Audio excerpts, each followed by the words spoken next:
Présidente, collègues, rapporteurs, ministres, nul ne sera soumis à des traitements cruels, inhumains ou dégradants, prévoit la Déclaration universelle des droits de l'homme.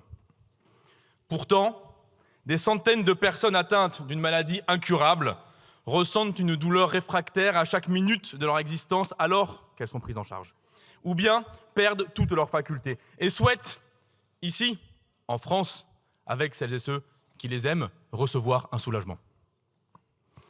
Le leur interdire, n'est-ce pas là exactement la définition d'un traitement cruel, inhumain et dégradant?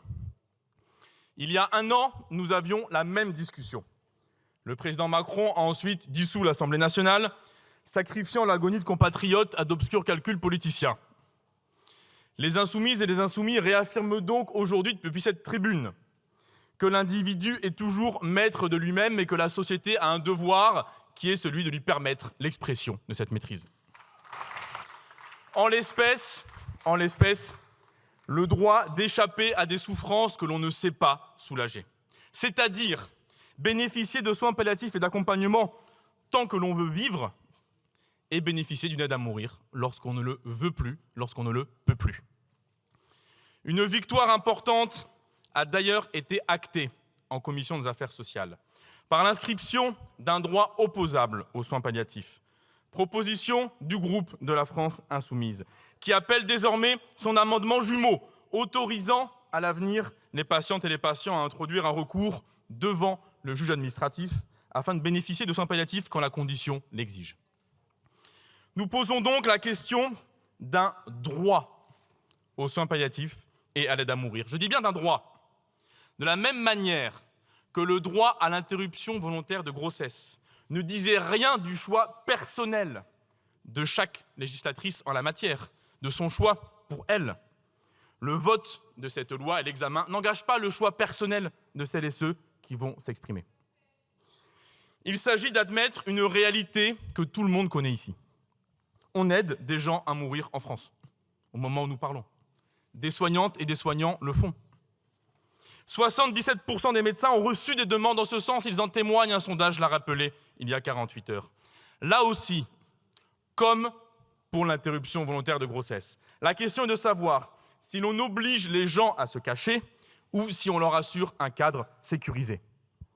C'est l'option que nous avons choisie, celle d'un cadre sécurisé.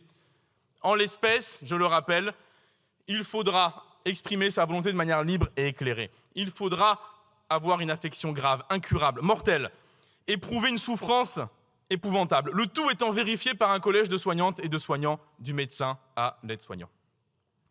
Savoir que l'on peut demander à mourir, savoir que l'étalon de cette demande est notre propre souffrance et savoir que le juge de paix de la demande est notre propre conscience, c'est une manière de vivre mieux. Regarder la mort dans les yeux, c'est pouvoir vivre mieux le moment qui la précède. C'est, pour citer l'œuvre de Marguerite Yourcenar, c'est l'empereur Adrien qui retrouve goût à la vie parce qu'il sait qu'il pourra échapper à l'intolérable grâce au suicide assisté. Pour citer l'écrivaine, il faisait de sa mortelle envie un rempart contre elle-même. Et pourtant, on retrouve toujours les mêmes, à l'extrême droite, qui, et oui, vous vous êtes reconnus très vite, ça ne va pas durer très longtemps, qui contestent le droit des personnes à être propriétaires d'elles-mêmes. De la même manière que vous avez contesté le droit à l'interruption volontaire de grossesse ou que certains continuent à le contester peut-être aujourd'hui. Voici venir, dans les 2 semaines, 1100 amendements d'obstruction pure du RN et de l'UDR. Et quelle indignité vis-à-vis des malades et des soignants lorsque je lis que vous voulez rebaptiser le texte en exécution, homicide ou assassinat, pour citer vos amendements. À l'inverse, nous sommes fiers, insoumises et insoumis, de coécrire ce texte avec la rapporteure Élise Leboucher. Nous sommes auteurs de la moitié des amendements adoptés en commission, qui constituent autant d'avancées pour ce nouveau droit humain. Libre choix des modalités d'administration, harmonisation de la clause de conscience, droit de recours en cas de refus, traçabilité des actes. Et nous continuerons ce travail de conviction philosophique dans le temps que nous avons ensemble dans cet hémicycle. Alors, collègues, pour le dire avec Camus, ce n'est jamais la souffrance qui est révoltante, c'est la souffrance injustifiée. Eh bien, adoptons ce texte et reprenons le contrôle sur la souffrance et notre humanité.